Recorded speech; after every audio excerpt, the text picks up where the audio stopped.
The thoughts, views, and opinions expressed by the host of this show are for authentic, honest, and entertaining purposes. Unless you don't think I'm entertaining. I repeat, this is my opinion. I am not telling you how or what to think or feel, but I do encourage you to speak your mind and have conversations. Just don't do too much. Also, this video is brought to you by Sebastine's Patreon, where you can access over 1,000 videos of exclusive content. Pause if you would like to read. If you want to subscribe and support this amazing community, click the link in the description below, and thank you for everything. Enjoy the video. All right, you guys. Hello, how you doing? Today we have ourselves an informational video from friend of the show, Josh Bay. You know what I'm saying? Shout out to Josh. And this topic is pretty interesting. This is the Kpop Opium Iceberg Explained. So the thing about this is that I really was like, I loved underground hip hop so much. And I think my love started around like 2016, 2015 and stuff like that. But now, was it 10, 11 years later? Bro, pretty much my old love combined with my old love is now connected with my new love. You know what I'm saying? And like, it's really interesting to see, because when I be on TikTok sometimes, I be seeing just like the two worlds colliding, and also a bunch of other worlds colliding, like, you know, K-pop and NBA highlights and stuff like that. It's just like, okay, wow, I didn't expect the landscape of K-pop stands to come together like this. So we have Josh explaining something that honestly has just been in my mind, and I have nobody to talk to this about. Honestly, I really don't. But like the thing about it though is that this is like specifically the K-pop opium thing, because, you know, Opium, Playboy Cardi, and all them dudes and everything. It's like it's crazy to me how this man was able to pretty much reinvent himself again, and also skate by a lot of cancelable things. It really boggles my mind. And I don't want to go on a tangent because we didn't even watch the video yet. So we're going to watch this video, get informed about this iceberg. I love a good iceberg video. Who don't love a good iceberg type of like conspiracy theory or whatever? Who don't love that? I love that. So come on, let's do it. Let's do it. I feel like this would probably be a little bit fun and informational. Shout out to Josh. Make sure y'all check out Josh Bay. That's that guy right there. So let's go. Let's do it. Come on. Blackpink has songs produced by the same duo who are working with Playboy Cardi. Lil Durk, Future, and Don Toliver are releasing hits with K-pop artists as well. And the K-pop group got sent merch by Cardi himself. This really? is the Kpopium Iceberg. Really? Cardi really sent... That is crazy. That is crazy, bro. Let's go. I'm ready to learn. Let's go, Josh. The first layer includes well-known K-pop collaborations with mainstream hip-hop artists and producers. Okay. Arguably, the most popular of these collabs has come from Blackpink. Yeah. Jennie's newest album, Ruby, features Childish Gambino, Doechii, and production from Mike Will Made It and the Eardrummers team. Mike Will has produced some of hip-hop's most legendary songs. It's actually crazy. I always forget what Mike Will Made It looks like. And every time I see his face, I'm like, wait, that's him? Oh, shit. Wow. Hey, I remember syrup sandwiches and crime allowance. That girl is a real crowd, please. Yep. And what about Lisa? Alter Ego features Megan Thee Stallion, Doja Cat, and Future on the song Fuck Up the World, which was produced by ATL Jacob. Hey, bro, I'm not even gonna lie to you either. Yo, that... Ooh, bro. Hey, I don't want to get into my bag about these solo Blackpink songs, or the Blackpink albums. That was a fun time. That was really a fun time. ATL Jacob, ATL Jacob. Woke up in that morning. ATL Jacob, ATL Jacob. You pray for my demons. Yup, God, yup. got you. Also on the album is production from 99. Rats came in, they could fit in his pocket. For real? What? and OG Volta on the song Bad Girl. I can be a bad girl, don't treat me like a lady. How do you know what? Hey, Josh, you have a very, very nice ear, brother. I know I said this before, but you have a nice musical ear. This Wow. producer duo consists of OG and Volta, and I can guarantee you've heard their songs before. I'm sure I did. Really? Really? Wow. But speaking of producer duos, how about Oh my Baby gosh. Monster's Hot Sauce, which was co-written by Q Beats, the same duo who produced Sicko Mode. What? That's crazy. Wow. So K-pop really, bro, people in K-pop are really like getting inspo and help from like the hip hop side. And oh my gosh, that's really nice. That's tough. You know who else worked on Sicko Mode? Who? Take Heath, who produced this song by J-Lo and Yoja Idol, who are now just idols. Take Heath also produced Drake's diss tracks on Kendrick and many more hits. He did do that shit? Oh my gosh. While we're discussing producers, there's also 17, who worked with DJ Khaled, Yeah. Pharrell Williams, and Yeah. Timbaland. That nigga Pharrell, bro, I'm sorry. I'm not sorry. That nigga Pharrell is fucking amazing. And I also say that because I cannot stop playing this Clips album, bro. That man is, oh my goodness gracious. That boy, Okay. But moving away from production, let's Alright. look at some singles and focus on the artists themselves. Let's go, Josh. J-Hope from BTS did songs with Glorilla, Yup. Don Toliver, Yup. and of course, J. Cole. Yup. Then there's Megan Thee Stallion, as I mentioned earlier, who has worked with not just Lisa, but also RM from BTS Yup. twice. Real hot girl. Do you like that? Hey. When I smack it in, you watch it bounce right back. Hey. There's Ivan Sweetie, Stray Kids and Lil Durk, Yup. and New Jeans. Which I'm still like, holy shit. Like, that still kind of like boggles my mind. Like, Lil Durk and Stray Kids. And also, when this came out, boy, y'all know that I was head over heels because I love JID, bro. Jid. Woo! And to finish off the first layer, it's only fitting to recognize Jay Park and his role in blending Korean and American culture Yeah. and music. And also, cause Awich, bro, oh my gosh, bro, I love her so much, bro. I really love her so much. Well, maybe she's not. I don't think she is. I don't think she's K-pop. But I'm just talking about like the blending the other artists and coming into like this scene. Like, oh my, mwah.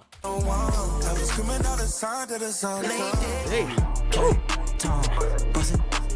Wow. But this is just the surface. The deeper we go, the closer Layer K-pop 2. gets to Okay. the actual Opium label. Really? Who is on Opium? It's Destroy Lonely, Ken Carson, Cardi, and who else? Who else is on that label? I don't know. Oh, Homicide Gang. Oh yeah. If your name starts with a J, How you gonna have Adam Killer? See, hey bro, I'm not gonna lie to you. This is the type of shit I was like tapped into in high school and early college before I started K-pop. Actually, middle school to early college. Bro, niggas don't really know about Adam Killer like that for real. this is for you. That's Adam Killa promoting his song Prada at 13, which I co-produced. Nigga, what? You just gonna flex on us like that? Well, alright then, Josh. But what genre is it? Plug and B is a style of music popularized by the Slay World Collective. Yo, and the thing about that, Slay World real life broke up, son, and like everybody now is just doing their own thing. And a lot of other stuff has happened in the underground. Some like a lot of nasty niggas in this shit, bro. I remember Slay World. Damn. Can ain't dropping. Damn, I'm having flashbacks and shit. It's a derivative of plug, which is a subgenre of trap Oh my music, gosh. and combines that with wavy melodies from R&B. Yep.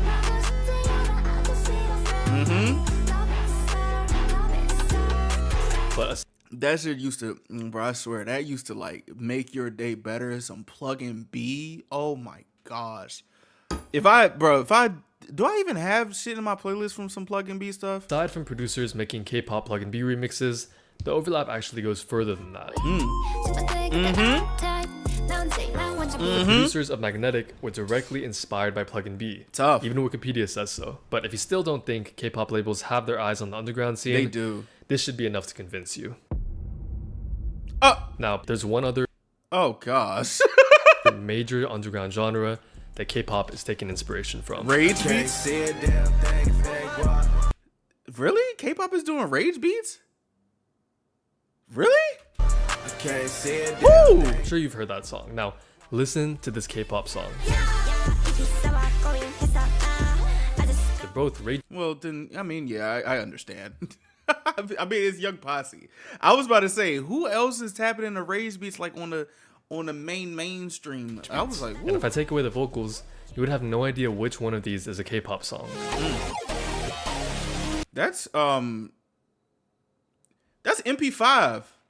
I think that's MP5. That was definitely off of Trippie Redd's album, I think. And that's the Young Posse joint. But let's take a break from the technical stuff and enjoy some memes that you might have seen while rotting on your Let's phone. go. That's What? true. The Now solos from Luna. Obviously, she's not talking about Summers himself. Oh, I was gonna say This one what? still got pretty popular for some reason. So Pyucheon-nim is 1/4 Korean. I'm not gonna lie, I can see it in his eyes. So I don't know how we didn't realize this sooner. And how about Blade I be forgetting about that. signing this Giselle photo card? What? And Laserdym signing this photo card of Cheon. What are That's we tough. doing?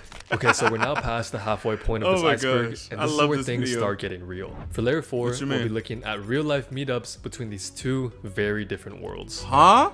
Who the fuck? What? Hello, Netflix. This is TLP Oh, from Big Bang. wait, You might know oh. him better as the purple-haired guy from Squid Game. And sitting next to him, Lil Yachty. yeah, that's Lil Yachty. I dug a little deeper and I found Yachty freestyling over Big Bang beats back in 2016. I remember this. Drop top, raindrop, pull up in a juice box. Yeah, this is where 88 Horizon had what they have? They had Cardi trying Ramune soda. I remember this, bro. This would tap me into 88 Horizon. Legendary. Big Bang debuted in 2006, but who debuted in 2007? That's right, you're looking at Tiffany from Girls' Generation with Tyler, the Creator. Nigga, what? What? That actually what? The thing that I was thinking of, like, I guess K-pop tapping into underground was when Uzi was with G-Friend, I believe. Like, he had a picture with them and he was like so sad that they disbanded. And I remember that. I remember all that shit. 2009 marked the debut of 21, and 15 years later, CL linked up with Yeet at What? Rolling Loud 2024. Now, if you're familiar with the underground scene, you Too probably Hollis? know Too Hollis, Oh my who's been gosh. blowing up recently. And he's been making K-Popium fans very happy. Or unhappy, depending on how you see it. Love Espa. If you know K-pop, you definitely know Aespa. And they will be returning later in the video, so stay tuned Too Hollis tall as a fuck. Oh my gosh, he's tall as shit. for that. But while we're talking about Too Hollis, this is something I never would have expected. Vernon and D8 from 17 at a Too Hollis show. I It's can so expect weird, that. but interesting at the same time. I can definitely expect that. I can definitely expect. Now, I know we moved past the technical side of the music, Uh-huh. but this is really cool. What? What song was this? Oh wow. There's an unreleased Too Hollis Really? song that seems to sample Odd Front by Luna. And let's not forget when Lil Uzi Vert met Chon Somi and his goats, Oh. G-Friend. I know he met Sophie too. Or recently, when Lisa and Future were seen eating dinner together. But it seems like the opportune place for these crossovers to happen is at fashion shows. Yeah. J-Hope was seen at Louis Vuitton Fashion Week 2024 with Travis Scott. Yeah. At Paris Fashion Week, A$AP Rocky was with Ella from Meow. And he also linked up with Hani from New Jeans. Tough. Or NJZ, I guess. Speaking of Rocky, one of my favorite songs by him is Praise the Lord. I've been streaming it Skepta? since testing dropped. Text a message, I don't know the number. But look who is listening to that very song. Who? Remember how Tough. Okay. Tough. You know what I do like about this? He's not mentioning that Love Galore shit. Okay. That's tough. I said we'd be talking about Aespa a lot more. When Uh-huh. it comes to K-pop groups, listening to this type of music, Aespa is the group. I'm so sure for they the are. fifth layer, Yeah. let's look at some cosigns. Let's do it. Bow. Let's go. Here's them reacting to the Kendrick and Drake beef. Personally, I'm just glad to have been alive while it all went down. I think aespa unironically posts more rap music than any other group has or ever will. But it's not like they all just happen to magically like the same music. There's somebody responsible for aespa's music tastes. It's Giselle. Oh, okay, cool. Hey, oh, she be playing XXX Tentacion. Oh. And Giselle isn't the only one tapped in. Here's Wonyoung from IVE posting a Future song, and Cat's Eye's Megan posting a Swappa song who's very underground. What the A lot of you fuck? probably don't even know him. But hold on, let's the slow down for hell? a bit. This whole time it's been Korea looking at America, but it goes both ways. Yeah. Here's Abel showing love to New Jeans, and the Snoop Dogg reposting Twice's strategy. Also, this was so random. Hey, shout out all the Knifeman fans, or however you pronounce it. What the fuck? I love y'all, I appreciate y'all. That's The tough. name and hyping being said by OGZ What? doesn't feel real to me. But to finish off, here's some underground songs showing love to K-pop. There's Nayeon and Momo on the cover of a Dom Corleo song, and Tough. Glaive putting Lisa in the title of the song that I produced.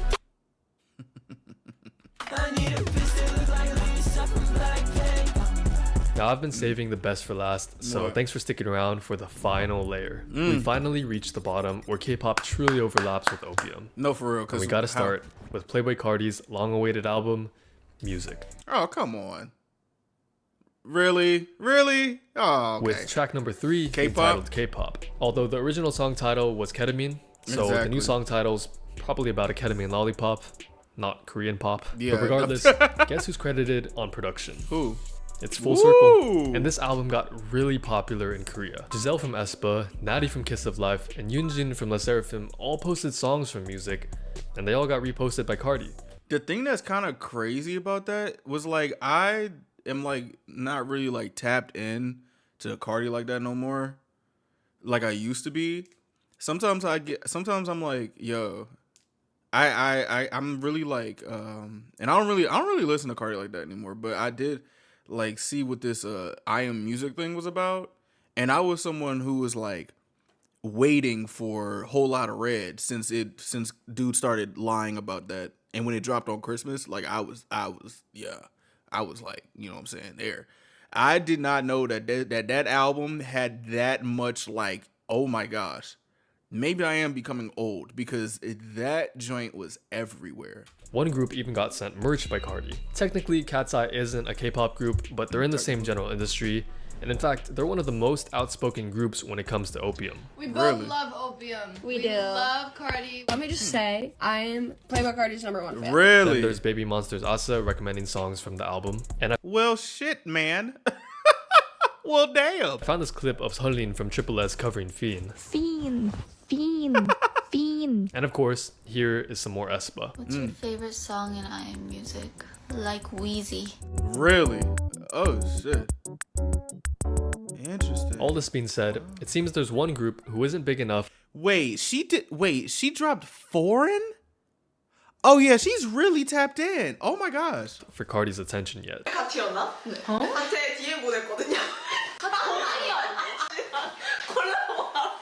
That shit might actually happen because Cardi is dead ass like actually doing things now.